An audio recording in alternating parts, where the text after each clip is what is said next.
Conor said in an interview recently that you guys were both throwing real punches on set. Can you talk a little bit about filming these chaotic fight scenes, making it look so real because it looks like it hurts, while making sure no one actually got hurt? And did Yes. either of you get any unexpected stray blows while training or filming? Well, that's inevitable. Yeah. I mean, and there was a moment where um, we oftentimes what would happen is like we would do a take because Doug Lyman really wanted to shoot a lot of these takes in long takes, so 8, 10 combinations at a time.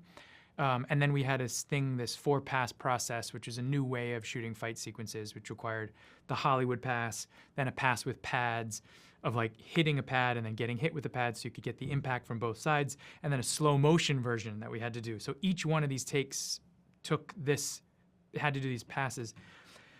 But once we would have to lay down the take that worked and then do the passes. So we'd go back to the monitor and we'd look. And oftentimes Conor would give me instruction. He'd say, oh, this punch didn't really work that way. Maybe throw your arm a bit forward more. You got to step into it more. You got to really turn your body on that next combination, the upper, he'll give me all these directions.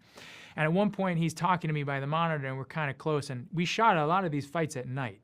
So inevitably, it's like late, and we're all talking. We're all kind of delirious, and he's like, "Okay, so like you're gonna when you throw that left, make sure you come real hard with that right." And he just by mistake like hit me in the face, and I was like, "Oh!" And he was like, "Oh!" For all this time of shooting all these takes where we were trying, like we were not hitting each other at all, I was like, "Oh!" He was like, "Oh, I'm so sorry." Blah blah blah. So that was the one time, and then the other time I have to hit him with a door over and over again.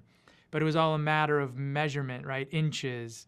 And so sometimes he'd move his face and the door it had a lock on it, but I hit him on the eye, actually, on the side of his eye, and he got a black eye from that. But no, I mean, generally, given the amount of fighting we did on this movie, I'm surprised that, we didn't actually make contact more often. But the irony is you're working with a professional fighter, and their measurement of distance is wholly different than anybody who's not professional.